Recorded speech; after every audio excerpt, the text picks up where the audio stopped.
کتاب الشفا سے آج کا وظیفہ قرض کی ادائیگی کے وظائف۔ اکثر ہمارے لسنرز ویورز پوچھتے ہیں کہ قرض کی ادائیگی کے لیے کوئی وظیفہ بتا دیں، تو ہمارے تمام ویورز کے لیے، لسنرز کے لیے، تمام امت مسلمہ کے لیے قرض کی ادائیگی کے چند وظائف۔ ان میں سے پہلا وظیفہ نماز جمعہ کے بعد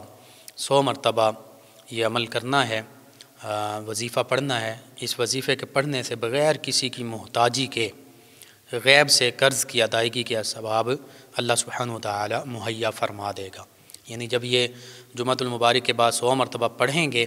یہ دعا بھی ہے، یہ وظیفہ بھی ہے، تو اللہ سبحانہ وتعالی کسی کا محتاج بھی نہیں ہونے دے گا، کسی کے آگے ہاتھ بھی پھیلانے کی ضرورت نہیں پڑے گی۔ غیب سے اللہ سبحانہ وتعالی ایسے اسباب مہیا فرما دے گا کہ آپ نے جو قرض ادا کرنا ہے وہ قرض ادا ہو جائے گا، اس کے اسباب پیدا ہو جائیں گے۔ دعا جو ہے سماعت فرما لیجئے، یوٹیوب چینل سے بھی ڈاؤن لوڈ کر سکتے ہیں آپ۔ اللہم یا غنی یا حمید یا مبدئ یا معید یا رحیم یا ودود۔ اللہم یا غنی یا حمید یا مبدئ یا معید یا رحیم یا ودود۔ اللہم اکفنی بحلالک عن حرامک۔ اللہم اکفنی بحلالک عن حرامک وبطاعتک عن معصیتک وبطاعتک عن معصیتک واغننی بفضلک عمن سواک واغننی بفضلک عمن سواک برحمتک یا ارحم الراحمین برحمتک یا ارحم الراحمین۔ اس میں اللہ سبحانہ وتعالی کے اسماء مبارکہ ہیں، ان کا تذکرہ، ان کا ذکر ہو جائے گا، اور اس میں یہ دعا بھی ہے کہ تو حرام سے ہمیں بچا لے اور حلال ہی ہمارے لیے کفایت کرنے والا ہو، حلال ہمارے لیے کافی ہو جائے،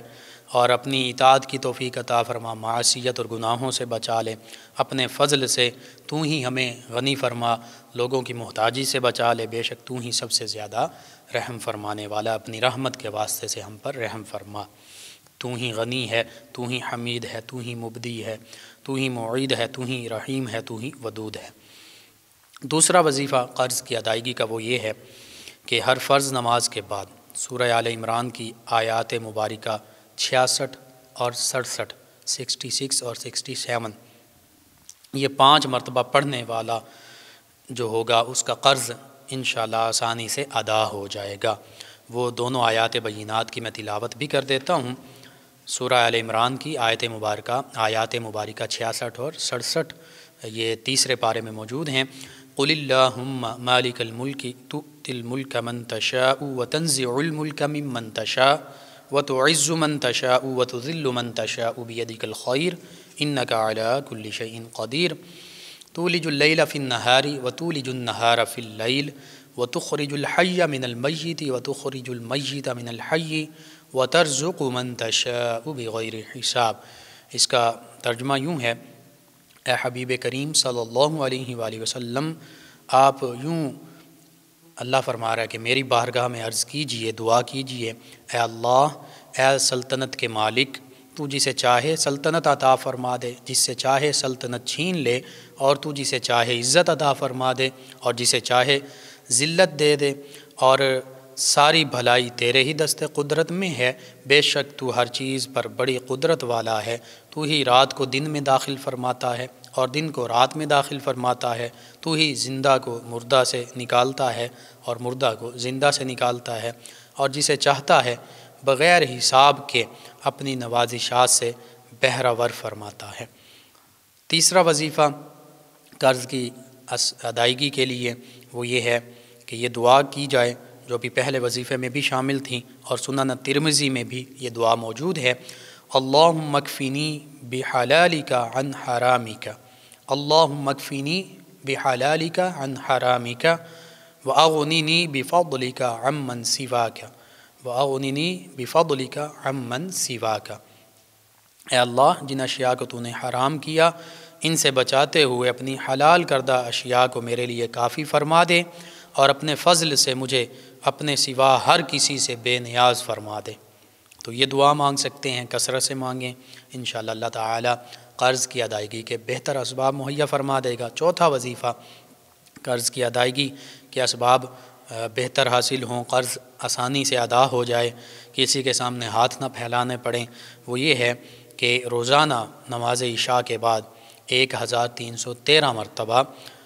اللہ سبحانہ وتعالیٰ کے دو اسماء مبارک یا رحمن یا رحیم، یا رحمن یا رحیم، یہ پڑھیں، اول آخر 11 مرتبہ درود پاک لازمی پڑھیں، انشاءاللہ اللہ سبحانہ وتعالیٰ قرض کی ادائیگی کے بہتر اسباب مہیا فرما دے گا۔ 5واں وظیفہ 41 دن تک 41 ڈیز بلا ناغہ نماز عشاء کے بعد 100 مرتبہ سورۃ النصر اذا جاء نصر اللہ والفتح بسم اللہ الرحمن الرحیم کے ساتھ یہ پوری سورت پڑھیں 41 دن تک، اور 100 مرتبہ روزانہ عشاء کی نماز کے بعد اول آخر 3 مرتبہ درود پاک پڑھیں، انشاءاللہ اللہ سبحانہ وتعالی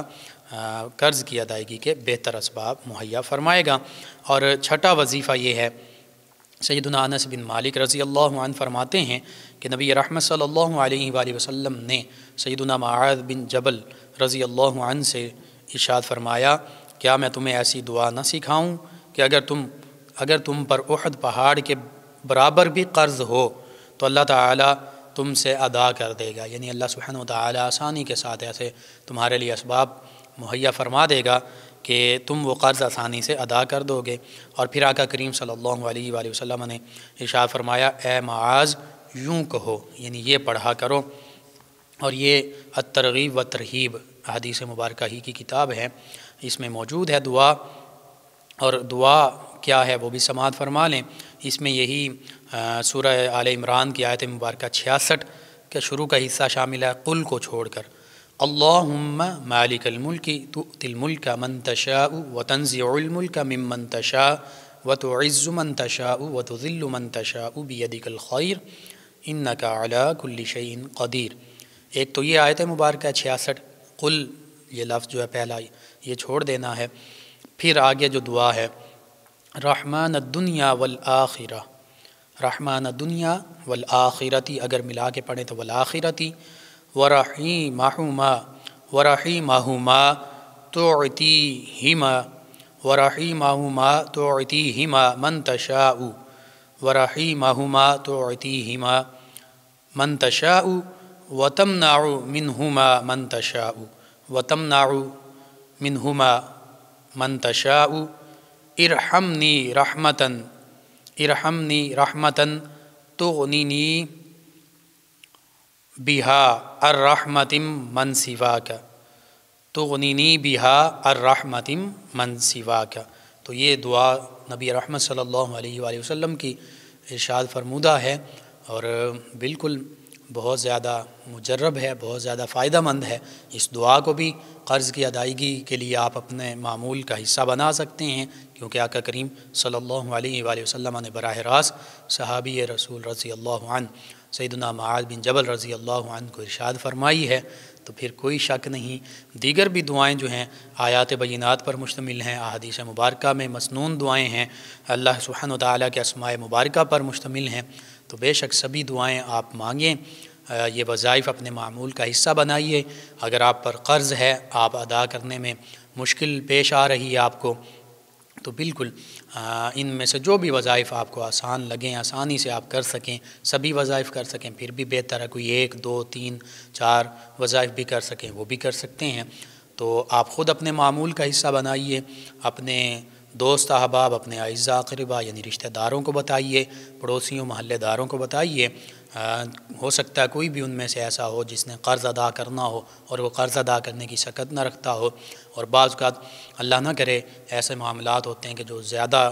لاکھوں میں قرض ادا کرنا ہو تو بعض لوگ پھر خودکشی کی جانب بھی مائل ہو جاتے ہیں۔ اللہ سبحانہ وتعالی اس چیز سے بھی بچائے۔ بس آپ یہ وظیفہ، یہ وظائف اپنے معمول کا حصہ بنائیے اور تمام امت مسلمہ تک پہنچائیے۔ اگر میرے آپ کے ہمارے بتانے سے امت مسلمہ میں سے ہمارے کسی بھی مسلمان بہن بھائی، ہمارے پڑوسی، ہمارے کسی رشتہ دار محلے دار کا فائدہ ہوتا ہے تو انشاءاللہ یہ ہمارے لیے بھی دین و دنیا آخرت کی بھلائی، فائدے اور نجات کا باعث ہوگا۔